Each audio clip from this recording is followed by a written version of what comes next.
بسم الله الرحمن الرحيم. إن الحمد لله نحمده ونستعينه ونستغفره ونعوذ بالله من شرور أنفسنا ومن سيئات أعمالنا، من يهده الله فلا مضل له ومن يضلل فلا هادي له، وأشهد أن لا إله إلا الله وحده لا شريك له، وأشهد أن محمدا عبده ورسوله صلى الله وسلم وبارك عليه وعلى آله وأصحابه أجمعين. أما بعد، أيها الإخوة والأخوات، ما زلنا في باب أحكام الحيض والنفاس، وقد أخذنا في الأسبوع الماضي أحكام الحيض، وذكرنا ما هو الحيض، وذكرنا مدته، وذكرنا ما يلزم الحائض حين حيضها من المنع من الصلاة والصيام، وما يجب عليها إذا طهرت وهو الغسل. وذكرنا أن الحائض لا يجوز لها أن تطوف بالبيت ولا أن توطأ من قبل زوجها. وقد تحدثنا عن مسألة قراءة القرآن ومسألة الجلوس في المسجد، وأنهما مسألتين خلافيتين، وذكرنا فيها الأقوال بأدلتها. وذكرنا أيضا أنه يجوز للزوج أن يتمتع بزوجته الحائض حيثما شاء إلا الجماع، وذكرنا أنه لا يجوز أن تطلق المرأة وهي حائض، وذكرنا ما هو الطهر، وذكرنا أن الصفرة والكدرة ليستا من الحيض في شيء. قال الشيخ الفوزان حفظه الله تعالى: تنبيه هام: إذا طهرت الحائض أو النفساء قبل غروب الشمس لزمها أن تصلي الظهر والعصر من هذا اليوم، ومن طهرت منهما يعني من الحيض والنفاس قبل طلوع الفجر لزمها أن تصلي المغرب والعشاء من هذه الليلة، لأن وقت الصلاة الثانية وقت للأولى، لأن وقت الصلاة الثانية وقت للأولى في حال العذر، في حال العذر. عفوا دقيقة. قال شيخ الإسلام ابن تيمية رحمه الله تعالى في الفتاوى: لهذا قال الجمهور كمالك والشافعي وأحمد: إذا طهرت الحائض في آخر النهار صلت الظهر والعصر جميعا، وإذا طهرت في آخر الليل صلت المغرب والعشاء جميعا، كما نقل ذلك عن عبد الرحمن ابن عوف وأبي هريرة وابن عباس رضي الله عنهم، لأن الوقت مشترك بين الصلاتين في حال العذر، فإذا طهرت في آخر النهار فوقت الظهر باق فتصليها قبل العصر، وإذا طهرت في آخر الليل فوقت المغرب باق في حال العذر فتصليها قبل العشاء. انتهى. Donc la semaine dernière, on avait entamé les règles des menstrues, les règles, ce qui se rapporte aux règles. Et on avait défini les règles. Et on avait dit que la période la plus longue de pureté possible, ou plutôt la période de menstrues la plus longue possible, est de 17 jours. Et les deux, 17 jours. Et on avait dit que la moyenne chez les femmes se trouve entre 6 et 7 jours. Parfois un peu moins, parfois un peu plus. Et on avait expliqué d'où venaient les menstrues. Et on avait dit que la femme qui a ses règles ne doit pas prier, ni jeûner, ni tourner autour de la Kaaba, ni avoir de rapport intime avec son époux, Et on avait aussi parlé du sujet de la lecture du Coran ainsi que de la pénétration dans la mosquée afin d'y rester. Et on avait dit que ces deux sujets-là sont des sujets à divergence et on avait cité les différents avis avec les preuves. Ensuite, on avait dit aussi qu'il n'est pas permis de divorcer une femme durant sa période de règles. Il est interdit en islam de répudier une femme alors qu'elle a ses règles. Et aussi, on avait expliqué ce qu'est la pureté, c'est-à-dire ce qu'est la fin des règles. Et on avait dit aussi que les pertes blanchâtres ou jaunâtres ne font pas partie des règles. Cheikh Al-Fawzan, hafidahullah, attire notre attention sur une autre chose, ignorée par la majorité des musulmans malheureusement. Cette chose est la suivante. Si la femme venait à voir ses règles se terminer avant le coucher du soleil, donc en journée, alors elle doit absolument et obligatoirement prier al-Dhahr et al-Asr de ce jour-là. Elle doit se laver et prier al-Dhahr et al-Asr de ce jour-là. Et si ces règles se terminent pendant la nuit, avant al-Fajr, avant l'aube, alors elle doit obligatoirement accomplir la prière de l'Maghrib et de l'Isha de cette nuit-là. Pourquoi? Car en fait, du début du temps de Dhahr jusqu'au Maghrib, tout ça, c'est le temps des prières de journée et c'est le temps durant lequel le Dhahr et l'Asr sont possibles à accomplir et voire même à regrouper pour celui qui a une excuse valable. Donc, dit autrement et plus simplement, du début de Dhahr jusqu'à la fin de l'Asr, tout ça c'est un temps pour Dhahr et l'Asr. C'est le temps des prières de jour. Donc si la femme voit que ses règles se sont terminées avant la fin du jour, donc avant le coucher du soleil, avant le Maghrib, alors elle doit obligatoirement se laver et rattraper Dhahr et l'Asr. Prier Dhahr et l'Asr. Parce que ces règles se sont terminées dans le temps des prières du jour. Et si au contraire, ces règles se terminent pendant la nuit, avant le Fajr, donc dans le temps des prières de nuit. Le temps des prières de nuit, c'est quoi? C'est du Maghrib, du début de le Maghrib, jusqu'au Fajr. Tout ça, c'est le temps des prières de nuit. Donc, le Maghrib et l'Isha peuvent être accomplis du début de le Maghrib jusqu'au Fajr. Et si les règles se terminent et s'arrêtent avant le Fajr, alors elle doit absolument se laver et rattraper et prier le Maghrib et l'Isha de cette nuit-là. Naam. Et ça, beaucoup de femmes l'ignorent. Beaucoup de femmes l'ignorent. À nous donc de transmettre cette science. نعم. ثم أتى الشيخ حفظه الله تعالى إلى مسألة خلافية وهي قال حفظه الله: وأما إذا دخل عليها وقت صلاة ثم حاضت أو نفست قبل أن تصلي فالقول الراجح أنه لا يلزمها قضاء تلك الصلاة التي أدركت أول وقتها ثم حاضت أو نفست قبل أن تصليها. قال شيخ الإسلام رحمه الله: والأظهر في الدليل مذهب أبي حنيفة ومالك أنها لا يلزمها شيء لأن القضاء إنما يجب بأمر جديد ولا أمر هنا يلزمها بالقضاء ولأنها أخرت تأخيرا جائزا فهي غير مفرطة. وأما النائم والناسي وإن كان غير مفرط أيضا فإنما يفعله ليس قضاء بل ذلك وقت الصلاة في حقه حين يستيقظ أو يذكر كما قال عليه الصلاة والسلام. انتهى.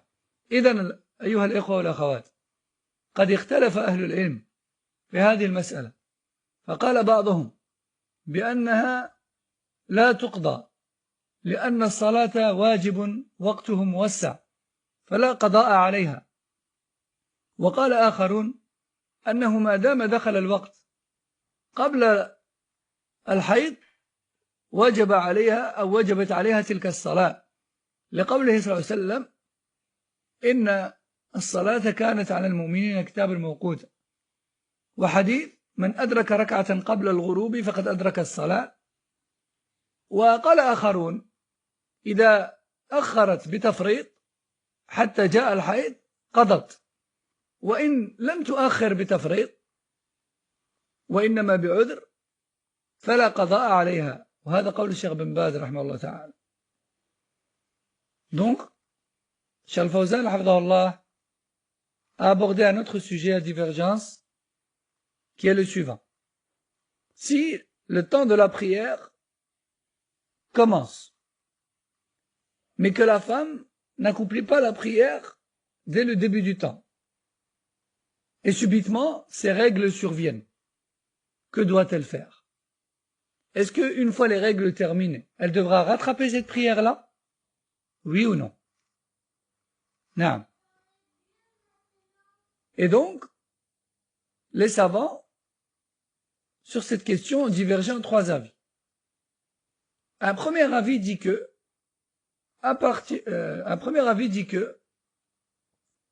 elle ne doit pas rattraper cette prière-là, car la prière est une obligation à temps large, c'est-à-dire que nous avons un temps très large pour l'accomplir, du début à la fin du temps de cette prière. Et la femme a tout à fait le droit en islam, tout comme l'homme, d'accomplir la prière quand bon lui semble, tant qu'elle est dans le temps. Tant qu'elle est dans le temps. Et donc à partir du moment où le retardement est autorisé en islam, et non pas blâmable, alors elle était dans son droit de retarder jusqu'à ce que ces règles soient survenues, et vu qu'elle était dans son droit, elle ne doit pas rattraper cette prière-là. Ça, c'est le premier avis. Un deuxième avis, quant à lui, dit que, à partir du moment où elle était encore pure lors du début du temps de la prière, elle devra la rattraper. Car Allah Azza wa Jal dit dans le Coran, la prière a été prescrite pour les croyants en un temps déterminé. Et elle était encore pure au début de ce temps.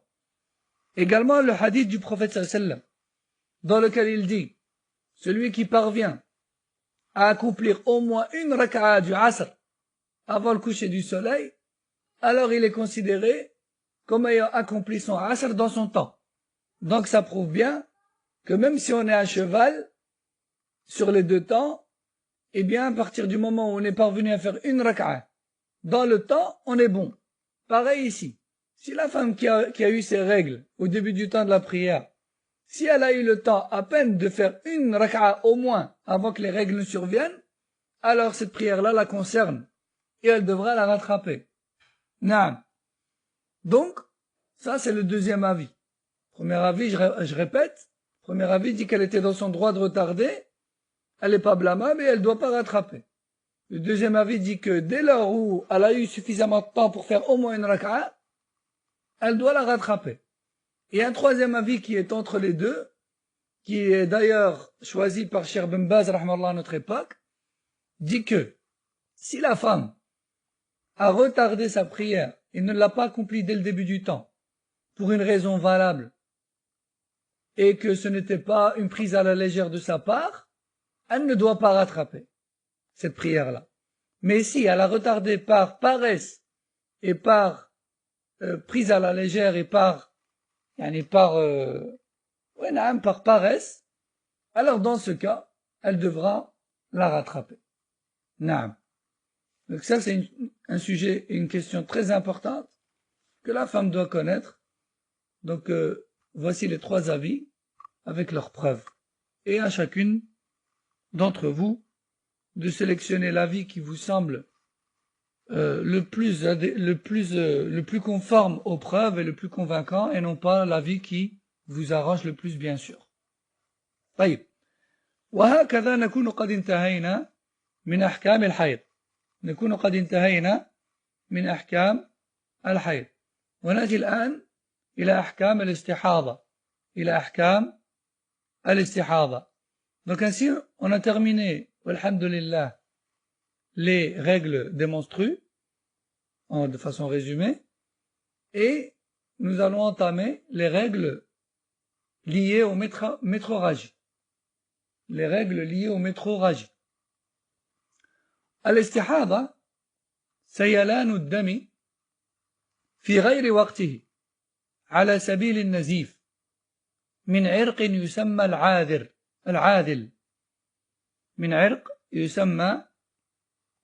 العادل نعم.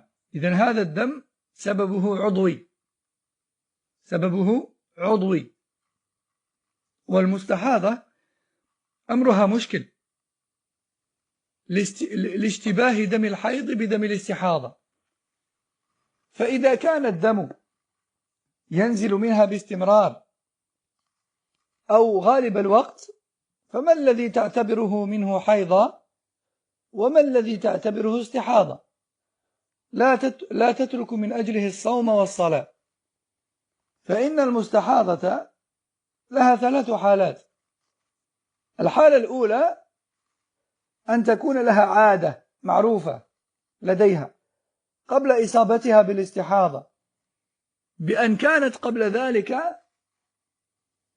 تحيض 5 أيام أو 8 أيام مثلا في أول الشهر أو وسطه أو آخره، فتعرف عددها ووقتها، فهذه تجلس قدر عادتها وتدع الصلاة والصيام، وتعتبر لها أحكام الحيض.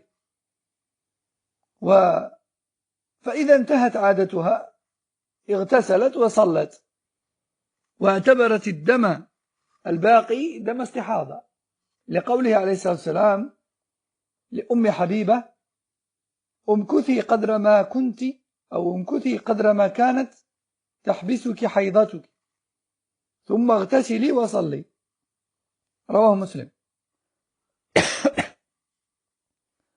ولقوله عليه الصلاة والسلام لفاطمة بنت أبي حبيش: إنما ذلك عرق، قال: إنما ذلك عرق وليس بحيض، فإذا أقبلت حيضتك فدعي الصلاة. رواه البخاري ومسلم. إذن أولا الحالة الأولى أنها كانت لها عادة قبل الاستحاضة، فحينئذ ترجع إلى عادتها.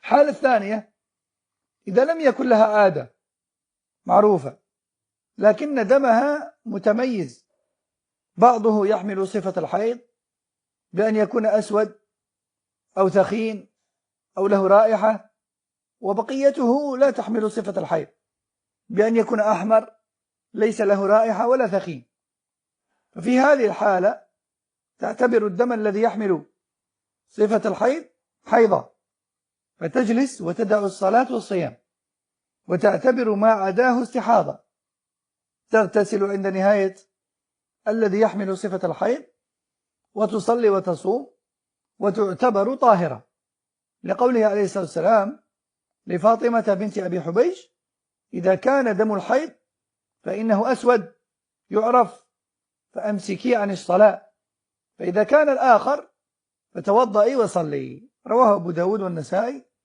وابن حبان والحاكم. نعم. وقال ابن حزم: ثبت وصح. ففيه يعني في هذا الحديث أن المستحاضة تعتبر دم أو تعتبر صفة الدم، فتميز بها بين الحيض وغيره. إذن الحالة الأولى أن تكون لها عادة فترجع إلى العادة. الحالة الثانية ليس لها عادة ولكنها تميز بين الدمين، حينئذ لا تعتبر حيضا إلا الدم الذي له صفات الحيض. والحالة الثالثة ليس لها عادة ولا تميز بين الدمين، فحينئذ تجلس غالب الحيض 6 أيام أو 7 أيام من كل شهر، لأن هذه عادة غالب النساء، لقوله عليه الصلاة والسلام لحمنة بنت جحش إنما هذه أو إنما هي ركضة من الشيطان، يعني ضربة من الشيطان في العرق، والركضة هي الضربة الشديدة بالرجل. فتحيضي 6 أيام أو 7 أيام ثم اغتسلي، فإذا استنقأت فصلي 24 أو 23 وصومي وصلي، فإن ذلك يجزئك، وكذلك فافعلي كما تحيض النساء. رواه الخمسة وصححه الترمذي. نعم، إذن الاستحاضة لها سببان، إما سبب عضوي وهو عرق، أو تأثير من الشيطان، وقيل أن السبب العضوي سببه تأثير الشيطان، والله أعلم. نعم. Donc, les métrorragies sont en réalité des écoulements sanguins qui surviennent à des périodes qui ne sont pas celles des règles. Et les métrorragies sont en réalité des saignements qui proviennent d'une blessure dans une veine qui s'appelle al-adil. Al-adil. Donc les métrorragies c'est en fait une blessure interne en fait. Et bien sûr les métrorragies sont problématiques, car beaucoup de femmes qui ont ce souci ne parviennent pas à discerner entre les menstrues et les métrorragies, car les menstrues empêchent la femme d'accomplir la prière et de jeûner, mais les métrorragies non. Donc, lorsque le sang coule durant une période qui n'est pas celle des règles, voire même que ces pertes de sang sont constantes et elles sont présentes la plupart du temps, alors une question intéressante se pose. Quand est-ce que cette femme est en état de menstru et quand est-ce qu'elle ne l'est pas? Et pour répondre à cette question, les savants ont détaillé les cas des femmes en 3 situations. Plutôt, ils ont catégorisé les femmes en 3 situations. Alors tout d'abord, il y a des femmes qui, avant d'être déréglées et avant d'avoir des métrorragies, elles avaient une période bien précise qu'elles connaissaient. Et dans le jargon des femmes, on dit, elles étaient, le terme,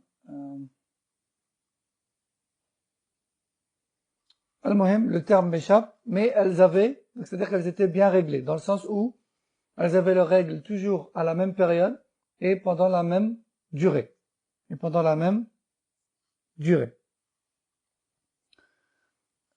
dans ce cas-là, eh bien cette femme va devoir se considérer en état de menstru que durant la période habituelle. Par exemple 5 jours ou bien 8 jours, que ce soit en début de mois ou en milieu de mois ou en fin de mois. Elle ne se considérera en état de menstru que durant la période habituelle. Elle délaissera donc la prière et le jeûne. Et dès lors où cette période s'achève, alors elle se lave et elle prie, elle jeûne, etc. Et la preuve étant la parole du prophète sallallahu à Habiba, qui avait des métrorragies, il lui a dit, considère-toi en état de menstru durant ta période habituelle, puis ensuite lave-toi et prie. Rapporté par Muslim. Et aussi il a dit à Fatima bint Abi Hubaysh, il lui a dit, sache que ce que tu as n'est autre que qu'une blessure, n'est qu'une blessure interne. Ce ne sont pas des menstrues. lorsque tes règles arrivent, durant la période habituelle, délaisse la prière. Rapporté par le Bukhari Muslim. Donc ça, c'est le premier cas de figure. La femme a toujours été réglée à la même période et pendant le même temps, et du jour au lendemain, elle est déréglée. Sa solution première, c'est de revenir à sa période habituelle. Et en dehors de ça, eh bien, elle n'est pas en état de menstru, même si elle saigne, elle pourra prier et jeûner à condition de se nettoyer les parties intimes et de faire ses ablutions juste avant de prier, et de prier directement après. Et même s'il y a des pertes pendant la prière, il n'y a pas de mal. Il n'y a pas de mal. Bien sûr, elle mettra une protection afin de ne pas souiller ses vêtements. Deuxième cas de figure. La femme qui a des métrorragies et qui n'a jamais eu de période fixe, mais qui peut en revanche distinguer les caractéristiques du sang. Car comme vous savez, le sang de règle a des caractéristiques propres à lui. Comme par exemple, le fait qu'il soit épais et visqueux, beaucoup plus visqueux. Le fait qu'il soit foncé, le fait qu'il soit nauséabond. Souvent, le sang de règle est comme ça. Et le sang normal, eh bien que beaucoup de gens n'apprécient pas l'odeur du sang, il n'est pas nauséabond comme celui des règles. Il a l'odeur du sang, mais sans plus. De plus, il est rouge vif. Et il est très liquide, c'est-à-dire sa viscosité est très faible. D'accord? Ça, c'est le sang ordinaire. Donc, si la femme qui a des métrorragies, c'est-à-dire elle saigne sans cesse, et elle n'a jamais eu de période fixe, mais par contre, elle remarque qu'à certaines périodes, elle a le sang foncé, visqueux, coaguleux, nauséabond, et à d'autres périodes, il est rouge vif, liquide, etc. Alors, à ce moment-là, elle ne se considère en état menstrué que pendant la période où il est visqueux, nauséabond, coaguleux, etc. Non. Car le prophète sallam a recommandé cela à Habiba ainsi que Fatima bint Abi Hubaysh en leur disant clairement que car le prophète sallam a dit cela à Fatima bint Abi Hubaysh en lui disant clairement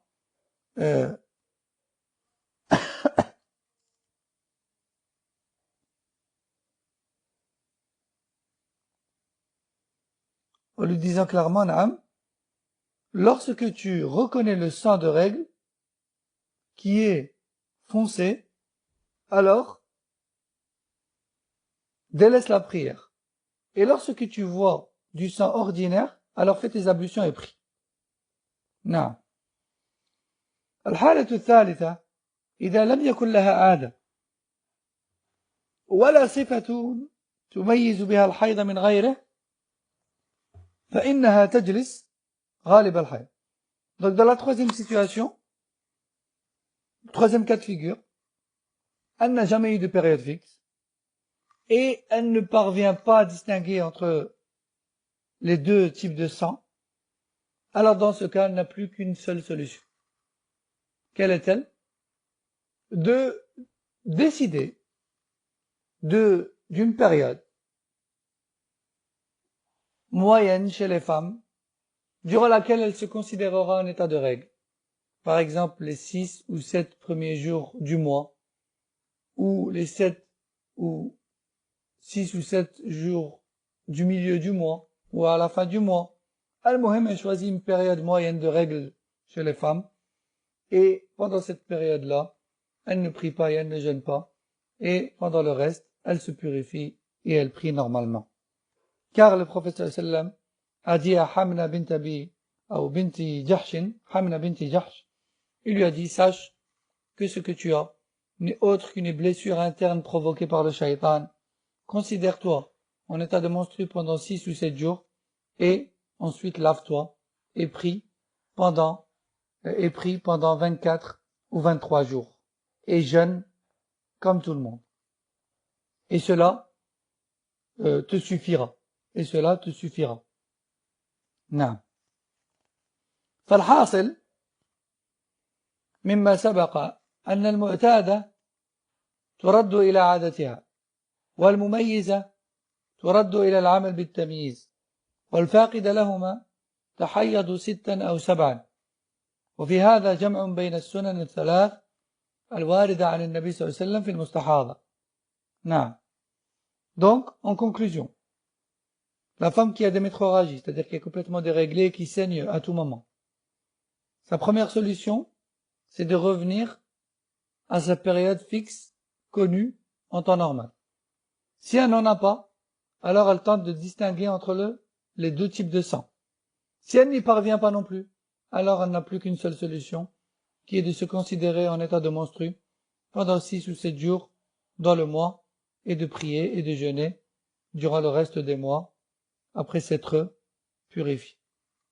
هذا والله أعلم. On va s'arrêter ici, Inch'Allah Ta'ala, pour aujourd'hui. سبحانك اللهم وبحمدك أشهد أن لا إله إلا أنت أستغفرك وأتوب إليك والسلام عليكم ورحمة الله وبركاته.